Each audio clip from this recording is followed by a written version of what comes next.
Selamat malam pemirsa yang berada di rumah yang sedang mengikuti acara kebaktian kebangunan rohani yang bertemakan kunci keselamatan. Dan yang saya akan bicarakan malam ini berfokus pada kematian. Tapi sebelum saya lanjutkan pembicaraan ini, mari kita semuanya berdoa. Bapa kami yang bertahta dalam kerajaan surga, pada saat ini Tuhan, kami berdoa kehadiran Tuhan di tengah-tengah kebaktian kami. Dan kiranya Roh Kudus-Mu menjamah hati kami, supaya kami dapat mengerti firman-Mu. Dan Tuhan, hadirlah, berfirmanlah, dan kami siap mendengar kamu. Dalam nama Yesus Kristus, Juru Selamat kami. Amin. Saudara-saudara yang kekasih, dari kita semuanya waktu kecil sampai saat ini, kami atau kita semuanya sudah sering melihat orang-orang yang mati. Orang yang mati karena mungkin karena faktor usia, karena sudah tua, atau mungkin juga ada yang mati karena apa? Sakit penyakit.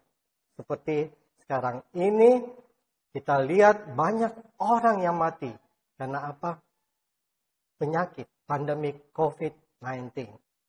Nah, pada malam ini saya ajukan 3 pertanyaan yang membuat saudara mungkin bisa merenungkan. Yaitu, pertama, apakah orang yang sudah mati, jiwa dan rohnya masih hidup dan sedang memperhatikan saudara dan saya?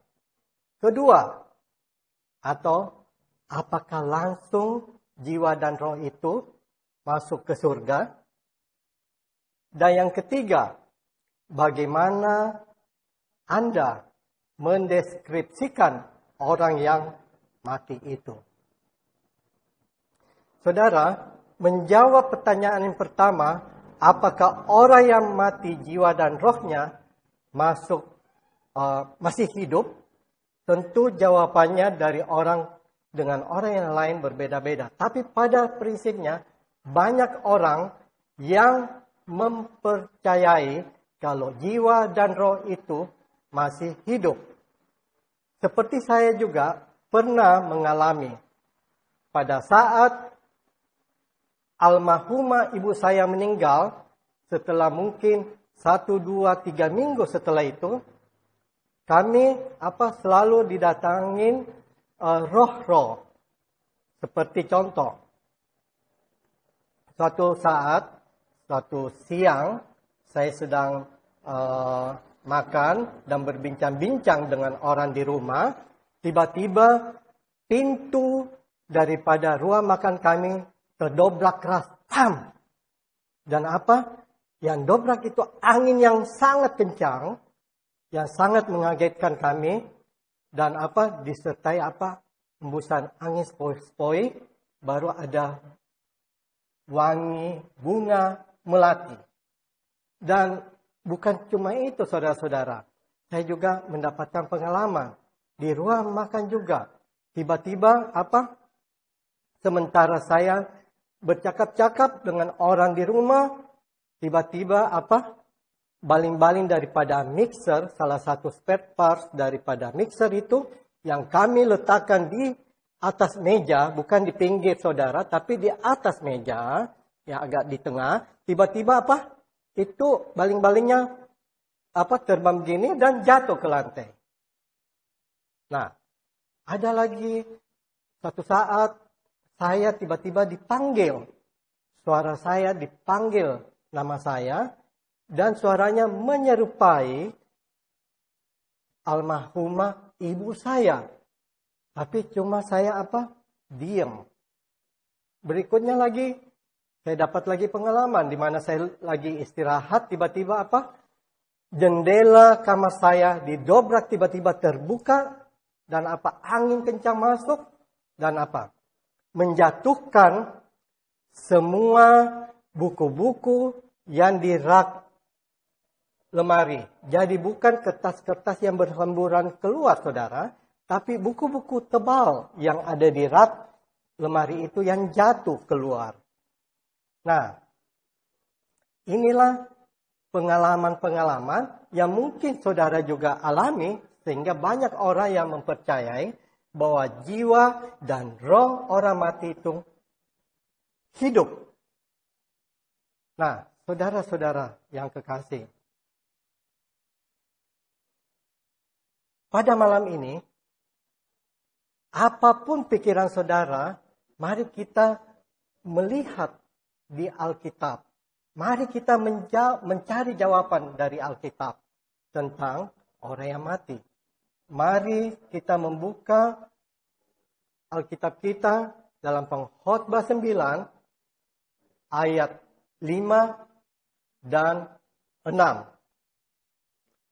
Ayat 5 dikatakan, karena orang-orang yang hidup tahu bahwa mereka akan mati. Tetapi orang yang mati tidak tahu apa-apa.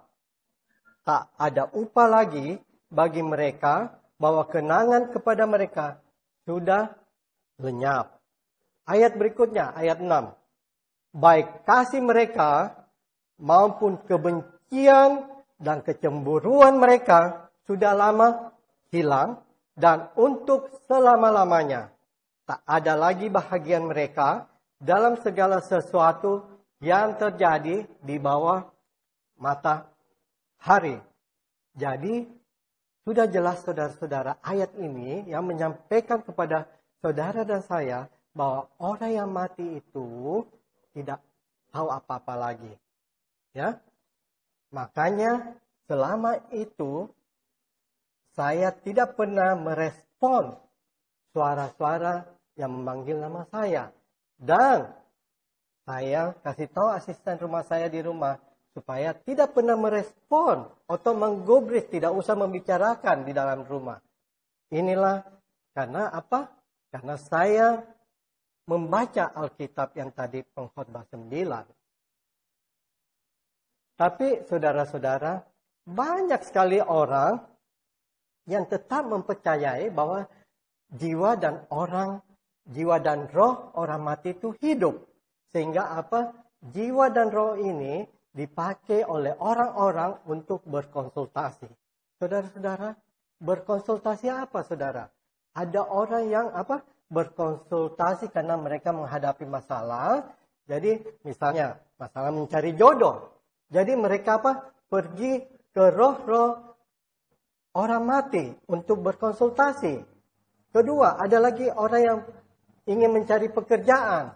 Sehingga apa? Dia pergi konsultasi ke roh-roh orang mati. Ada lagi orang yang ingin apa? Menambah pendapatan mereka karena merasa kekurangan. Sehingga apa? Mereka minta lagi ke roh-roh orang mati supaya apa? Mencarikan jalan keluar. Nah, ada lagi biasanya orang karena merasa rindu ke orang yang sudah lama mati. Jadi pada satu saat saya mendapatkan di grup saya, dibilang begini, pada waktu bulan April ada waktu untuk pergi ke kuburan ya. Nah, jadi salah satu dari kenalan saya ini mengatakan satu keluarga tidak bisa pergi ke kuburan, cuma satu orang. Jadi diutuslah dari bapaknya untuk ke kuburan kakeknya. Dan di kuburan kakeknya, si bapaknya ini dan bapak dari anak ini pergi ke kuburan dan berkata, ayah, kamu jangan terlalu lama di kuburan. Pulanglah ke rumah. Karena mungkin mereka sudah rindu sehingga mereka ke kuburan. Nah, mari kita lihat lagi di Pengkhotbah 9 ayat 10. Apa yang dikatakan saudara-saudara? Segala sesuatu yang dijumpai tanganmu untuk dikerjakan, kerjakanlah itu sekuat tenaga, karena tidak ada pekerjaan, pertimbangan, pengetahuan, dan hikmat dalam dunia orang mati. Kemana engkau pergi? Saudara-saudaraku yang kekasih, banyak orang seperti yang tadi saya sebutkan itu tetap berkonsultasi ke orang-orang yang dikatakan orang mati. Konsultasi jodoh, pekerjaan, menambah income dan lain-lainnya. Padahal kita sudah tahu bahwa orang mati itu tidak tahu apa-apa. Tidak ada pertimbangan. Tidak ada lagi hikmat. Sehingga apa yang mau dikonsultasikan, saudara-saudara. Yang sangat mengherankan, biasanya seorang anak pada waktu orang tuanya masih hidup, orang tuanya mau memberi nasihat, bagaimana cara memilih jodoh yang benar, mencari pekerjaan, anak ini mengatakan, oh saya lebih pintar dari bapak atau ibu. Untuk apa saya konsultasi dengan bapak ibu? Nah inilah yang sangat mengherankan. Karena pada waktu sudah mati baru mau berkonsultasi. Sedangkan kita tahu bahwa orang yang mati itu tidak memiliki kesadaran. Tidak memiliki emosi. Tidak memiliki kepribadian, saudara-saudara. Tidak memiliki intelijensia. Tidak memiliki lagi ingatan. Dan tidak memiliki kemauan lagi. Dan lain-lainnya. Sekarang pertanyaan kedua. Apakah orang yang sudah mati itu jiwa dan rohnya ke surga? Karena ada yang berpikiran demikian, saudara, bahwa setelah orang mati itu jiwa dan rohnya setelah berapa lama, mungkin berapa bulan setelah itu ke surga, saudara-saudara. Dan ini banyak terjadi. Contoh. Saudara mungkin biasa sering juga melihat tulisan-tulisan di FB mungkin bahwa begini. Bapak, ayah yang berada di surga, I miss you. Happy Father's Day, ayah. Tapi saya tahu Bapak di surga sudah gembira, sudah senang. Karena apa? Karena bunda sudah ada di samping ayah. Berarti ayah sudah ada yang ngurusin makanannya. Nah itu contoh-contohnya ya. Ada lagi contoh berikutnya. Biasanya seorang anak mendapat penghargaan karena pekerjaannya yang sangat bagus sehingga dia diberi penghargaan. Dan untuk itu seorang anak waktu menerima penghargaan dia berterima kasih. Dia bilang, ibu yang berada di surga, terima kasih karena ibu tetap mendoakan saya di surga sehingga saya bisa berhasil. Terima kasih ibu karena ibu sudah melindungi saya. Nah ini contoh-contoh yang bisa ditekankan bahwa banyak orang yang percaya bahwa jiwa dan roh orang mati itu setelah beberapa lama di dunia akan ke surga. Tapi sekarang, apa betul sudah di surga? Mari saudara, apa kata Alkitab? Tolong buka Ayub 14 ayat 10 dan 12. Ayat 10 dikatakan, tetapi bila manusia mati, maka tidak berdayalah ia. Bila orang binasa, di manakah ia? Jadi orang mati tidak berdaya, dan kemana ia? Jawabnya di ayat 12, dikatakan demikian. Demikian juga manusia berbaring dan tidak bangkit lagi. Sampai langit hilang lenyap. Mereka tidak terjaga dan tidak terbangun dari tidurnya. Jadi sudah jelas saudara-saudara bahwa orang yang mati tidak langsung ke surga saudara-saudara. Tapi dia tidak ada dayanya lagi dan terbaring di kuburan saudara-saudaraku. Jadi coba lihat di Ayub 14 ayat 21 apa dikatakan. anak-anak menjadi mulia, tetapi ia tidak tahu. Atau mereka menjadi hina, tetapi ia tidak menyadarinya. Coba saudara-saudara, orang tua yang sudah meninggal, dia tidak tahu lagi anak-anaknya apakah berhasil, apakah sudah sukses menjadi orang yang terkenal, orang yang sangat kaya raya, atau sebaliknya saudara-saudara. Mungkin ada anak yang sudah sangat menderita. Orang yang sudah mati tidak tahu apa-apa. Sekarang saudara-saudaraku yang kekasih yang ada di rumah. Sekarang coba bayangkan bila mana orang tua itu masuk ke surga. Surga itu adalah tempat apa saudara? Paradise. Sangat tempat yang sangat menyenangkan. Semua rindu masuk ke surga. Saudara dan saya juga sangat rindu masuk surga. Nah, bila mana orang tua roh dan jiwanya dianggap sudah masuk surga, dan dia melihat anaknya yang sangat menderita di dunia minta pertolongan, dan dia tidak bantu. Saudara, bila mana terjadi bala kelaparan, dan keluarga ini mungkin cuma mempunyai satu roti, dan anaknya ini kelaparan, ya sudah nangis-nangis, orang tua tersebut akan memberikan roti tersebut ke anak itu. Bukan dia makan. Karena apa? Cinta daripada apa? Atau kasih seorang orang tua sepanjang masa saudara-saudara terhadap anaknya. Jadi bila mana, kita kembali coba bayangkan. Bila mana dia di surga dan dia lihat anaknya yang sangat menderita di dunia, apakah surga menjadi paradise buat orang tua ini? Tentu tidak saudara-saudara. Nah, jadi sudah jelas bahwa jiwa dan roh itu tidak hidup saudara-saudara. Ya.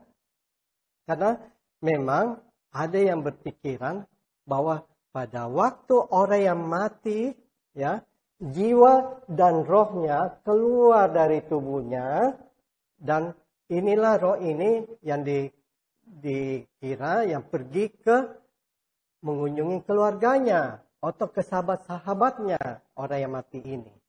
Tapi kita sudah tahu semuanya bahwa orang yang mati terbaring di kuburan dan tidak berdaya. Nah, ada lagi berpikiran yang lain. Dia berpikir begini. Oh, ada orang-orang yang diistimewakan yang masuk ke surga. Jadi kalau orang-orang istimewa adalah orang-orang yang pilihan saudara-saudara. Orang-orang yang sangat dihormati. Ya, sampai dikatakan istimewa. Pada satu kali, saya dikasih tahu oleh seorang sahabat. Dia bilang begini, ayahnya sudah masuk ke surga.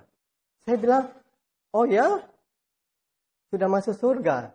Kenapa sampai dikatakan sudah masuk surga? Dia bilang, saya dapat telepon dari penjaga kuburan yang mengatakan kuburan dari ayahnya itu ada lubang.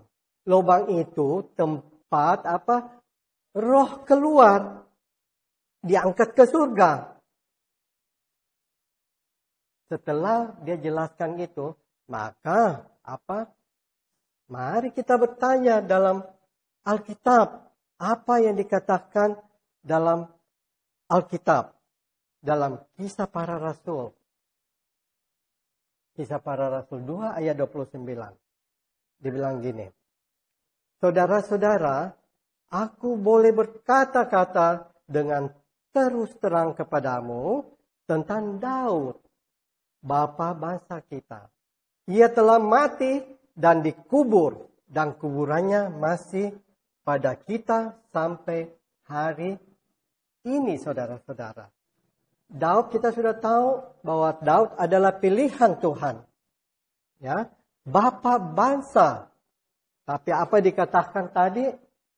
Bahwa Daud masih di kuburan. Dan kuburannya masih ada sampai saat ini, saudara-saudara.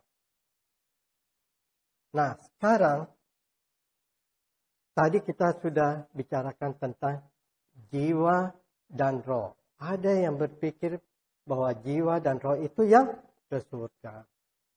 Nah, sekarang baiklah saya terangkan kembali mengenai jiwa dan roh. Sekarang, apa itu jiwa, saudara-saudara? Jiwa, kalau saya bertanya ke Bapak Ibu yang berada di rumah, Ibu, siapa belahan jiwamu?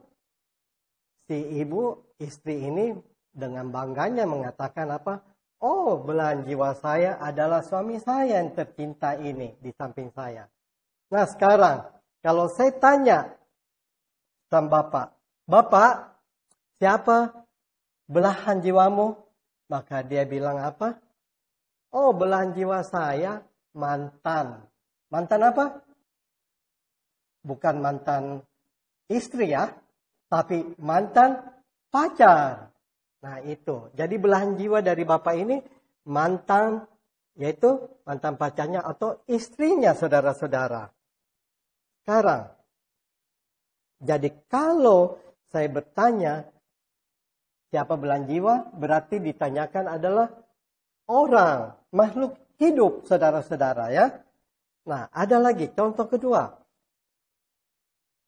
Kalau ada baptisan, ada yang bertanya, saudara, berapa jumlah jiwa yang mau dibaptiskan? Maka mungkin saudara menjawab, oh, satu orang, satu jiwa yang mau dibaptiskan. Jadi kita bisa simpulkan bahwa jiwa sama dengan apa? Makhluk hidup. Sekarang, bagaimana dengan roh? Nah, saudara-saudara, roh, kalau saya mau jelaskan seperti sebuah TV.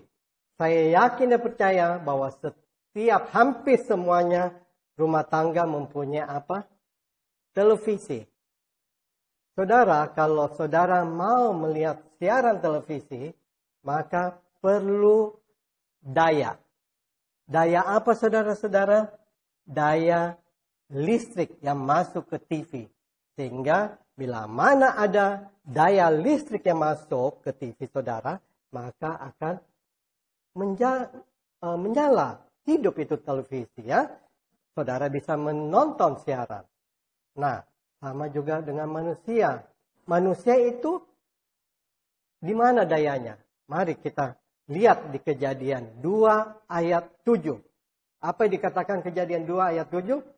Ketika itulah Tuhan Allah membentuk manusia itu dari debu tanah dan menghembuskan nafas hidup ke dalam hidungnya, demikianlah manusia itu menjadi makhluk hidup, saudara-saudara.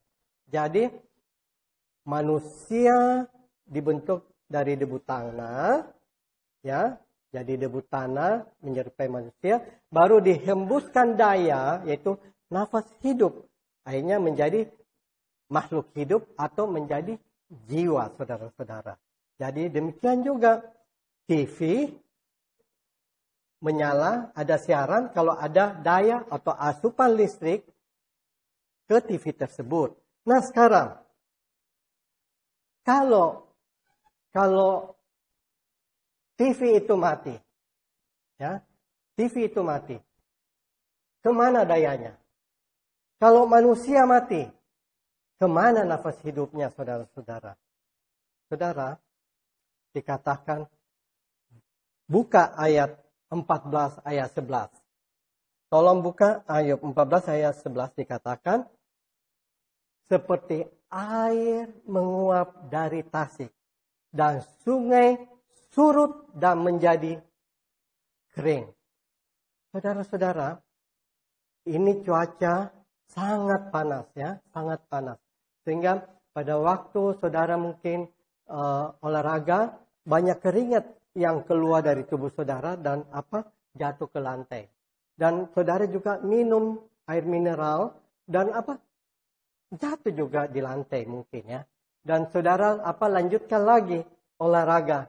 Setelah balik lagi, air yang tersebut yang jatuh di lantai itu hilang, menguap saudara-saudara.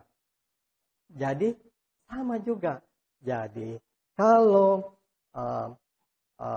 orang yang mati dikatakan nafas hidupnya menguap, lenyap. Sekarang coba lihat Pengkhotbah 12 ayat 7 saudara-saudara. Dibilang apa? Dan debu kembali menjadi tanah seperti semula. Dan roh kembali kepada Allah yang mengaruniakannya. Jadi tubuh manusia itu kalau mati kembali menjadi debu tanah. Dan rohnya yang nafas hidup kembali kemana? Ke Allah yang mengaruniakannya. Yang memberikannya. Jadi kalau TV mati, daya listriknya kembali kemana? Ke perusahaan listrik negara atau PLN, saudara-saudara. Jadi semuanya sudah jelas tentang jiwa dan roh. Sekarang, saudara-saudaraku, kalau begitu, kita sudah berkonsultasi, ada orang yang berkonsultasi dengan roh-roh mati. Ya, jadi selama ini, orang-orang tersebut berkonsultasi dengan roh-roh apa saudara-saudara? Kalau memang kita sudah lihat bahwa roh orang mati itu sudah tidak ada. Jadi roh-roh apa saudara yang diajak konsultasi? Konsultasi jodoh, pekerjaan dan lain-lainnya. Mari lihat dalam Wahyu 16 ayat 14. Saudara buka Wahyu 16 ayat 14. Dikatakan, itulah roh setan yang mengadakan perbuatan-perbuatan ajaib. Dan mereka pergi mendapatkan raja-raja di seluruh dunia. Untuk mengumpulkan mereka guna peperangan pada hari besar. Yaitu hari Allah yang maha kuasa. Jadi kita sudah tahu bahwa yang menyerupai orang-orang mati itu ternyata bukan roh-roh orang mati. Tapi roh-roh setan. Nah saudara-saudara. Mungkin saudara berpikir, kok bisa roh-roh setan ya? Padahal roh-roh setan itu kan kalau roh-roh setan itu pasti menyeramkan. Nyatanya kalau diajak banyak orang, kalau diajak pergi ke kuburan malam-malam atau ke rumah haunted house, rumah hantu, bila mana saudara pergi ke studio ya dan pergi ke studio yang rumah hantu, Anda tiba-tiba dikagetkan dengan muka-muka hantu yang menyeramkan muka. Atau pada waktu Halloween naik, orang berpakaian yang mengerikan. Jadi bayangan seseorang bahwa orang yang mati itu, kalau orang yang roh-roh setan itu sangat mengerikan wajahnya. Nah sekarang, tahu saudara bahwa ada seorang makeup artist, pekerjaan makeup artist? Makeup artist ini dapat merubah wajah orang bila mana ada sebuah film yang mau diputar, diperankan oleh artis tersebut, maka pekerjaan daripada seorang makeup artist dia akan merubah sang artis ini atau aktor ke wajah orang yang mau dilakonkan di TV, di film tersebut. Nah, sedangkan seorang manusia, seorang makeup artist bisa merubah wajah orang. Apalagi Apalagi setan, saudara-saudara. Apa yang dikatakan? Dia bilang, saudara-saudara tidak usah heran. Apa yang dikatakan dalam 2 Korintus 11 ayat 14. Coba buka. 2 Korintus 11 ayat 14. Dikatakan apa? Hal itu tidak usah mengherankan. Sebab iblis pun menyamar malaikat terang. Jadi saudara-saudara, iblis pun menyamar malaikat terang. Jadi apa? Bisa berpenampilan yang sangat menarik. Ya, terpesona orang melihatnya. Tutur katanya yang sangat lembut. Yang membuat apa? Saudara percaya, saudara-saudara. Nah, itulah pekerjaan daripada setan. Karena apa? Dia mau mengumpulkan umat-umatnya. Ya, untuk apa? Peperangan nantinya. Nah, sekarang saudara-saudara, dari dulu setan itu mau apa? Membodohi saudara dan saya. Pada waktu Adam dan Hawa diciptakan, pada waktu disodorkan makanan buah pengetahuan dan baik. Hawa mengatakan, oh saya tidak mau makan karena Tuhan mengatakan akan mati kalau makan. Dia bilang apa? Setan mengatakan apa? Coba baca di Kejadian 3 ayat 4. Di Kejadian 3 ayat 4 dikatakan, iblis berkata, sekali-kali kamu tidak akan mati. Nah inilah yang berusaha ditanamkan di pikiran saudara dan saya dari dulu penciptaan sampai saat ini.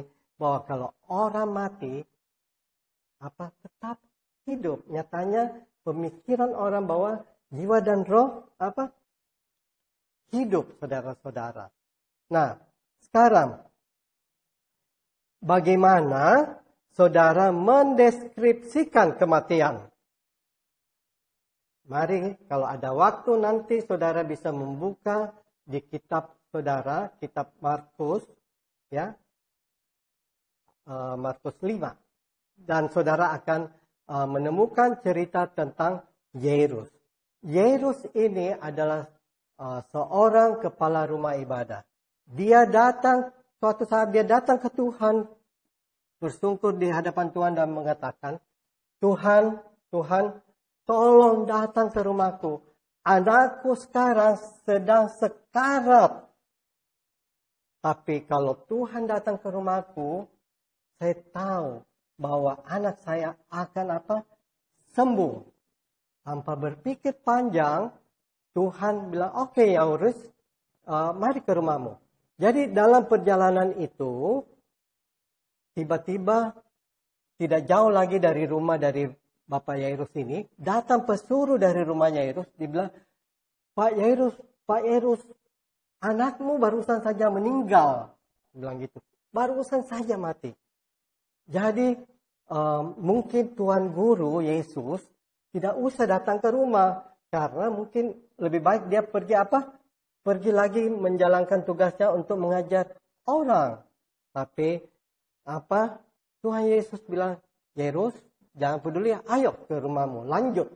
Jadi mereka lanjut perjalanan ke rumah Yairus. Di depan rumah Yairus, orang-orang sudah banyak berkerumun. Ya. Sudah banyak yang menangis, berteriak. Sampai apa? Yesus dibilang apa? Hai, halo. Saudara-saudara, kenapa menangis? Kenapa berteriak histeris di sini? Dia bilang, oh, anak dari Tuhan Yairus baru saja meninggal. Oh, dia bilang, tidak ada orang yang meninggal di sini. Tidak ada orang yang meninggal itu. Saudara-saudara, coba bayangkan saudara-saudara. Bila mana saudara pergi ke rumah orang yang sedang berkabur. Dan saudara bilang, kenapa orang di sini menangis? Ya, dan saudara bilang, tidak ada orang yang mati di sini. Palingan mereka bilang apa?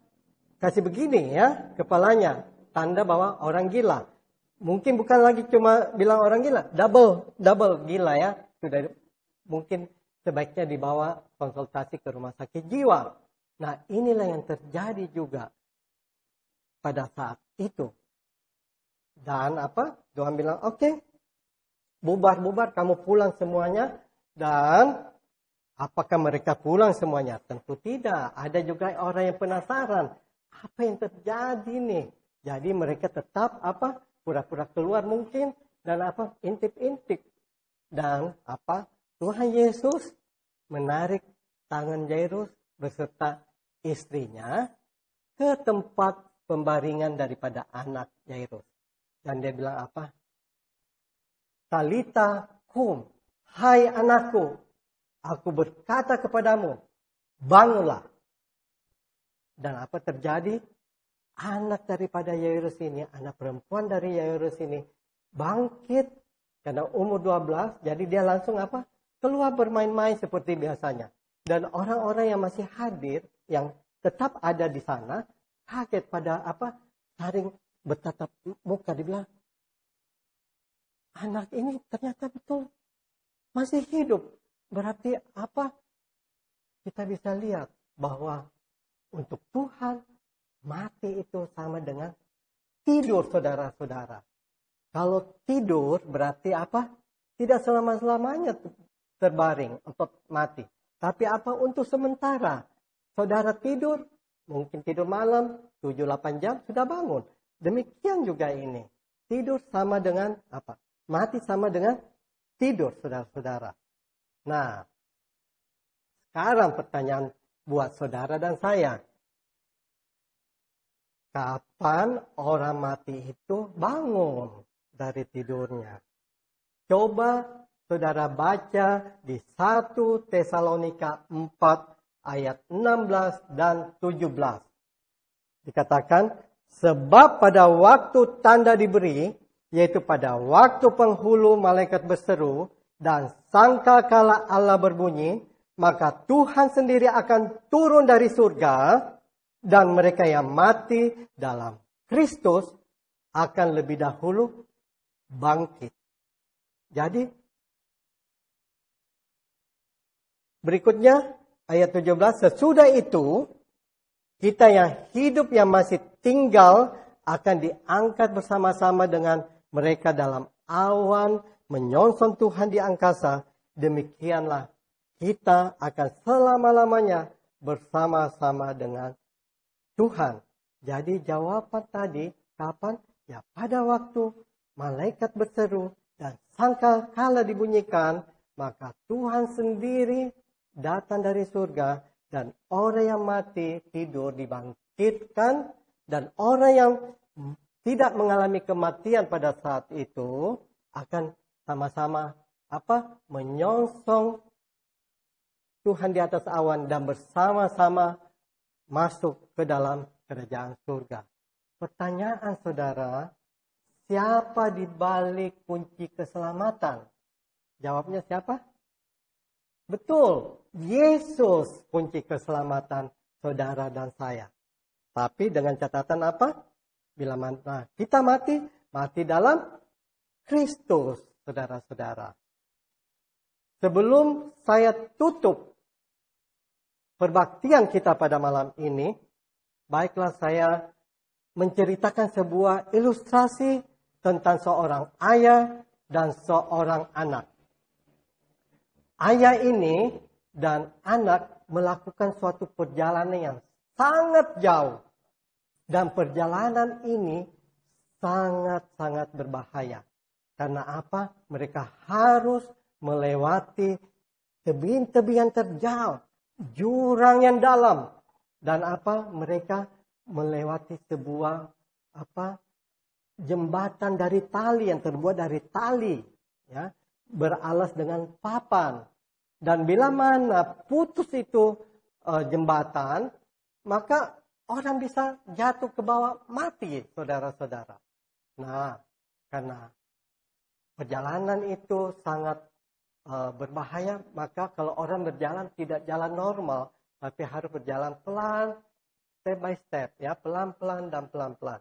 Dan sang anak perempuan ini, dia bilang, dia takut sekali. Dan dia bilang, ayah, tolong sodorkan tanganmu. Sang ayah ini sodorkan tangannya. Tapi anak ini tidak memegang tangan ayahnya. Jadi sang ayah bilang, pegang anakku, pegang tangan ayah. Sang ayah berkata apa? Oh, saya tidak mau pegang tangan ayah. Ayah yang pegang tangan saya. Dan akhirnya sang ayah yang pegang tangan si anak ini. Dan waktu tiba di tempat tujuan, si bapak ini menanyakan, anak tadi kenapa waktu disodorkan tangan ayah, kamu tidak mau pegang tangan ayah. Dibilang, ayah, tangan saya ini kecil, lemah. Dia bilang gitu. Bila mana saya karena ketakutan, saya bisa melepaskan tangan ayah. Dan saya jatuh ayah. Tapi karena ayah yang pegang tangan saya, maka saya tahu bahwa saya akan selamat. Karena ada ayah, tangan ayah yang kuat memegang tangan saya. Demikian pula saudara-saudara dan saya. Pelajaran yang kita bisa ambil bahwa di dunia ini penuh banyak tantangan, banyak godaan saudara-saudara. Bila mana kita salah langkah, maka kita akan terjerumus ke dalam dosa. Dan kita akan mati selama-lamanya.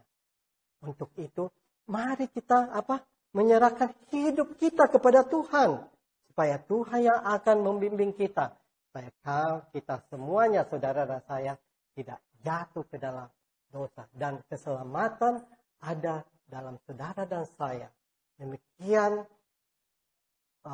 khotbah pada malam ini. Dan mari kita berdoa pada Tuhan.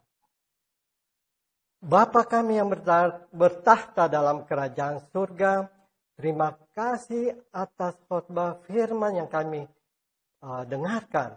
Kiranya Tuhan selalu menjamah hati kami, biarlah kami selalu mengikuti kehendak Tuhan, supaya kami dapat bertemu Tuhan pada waktu Engkau datang menjemput kami.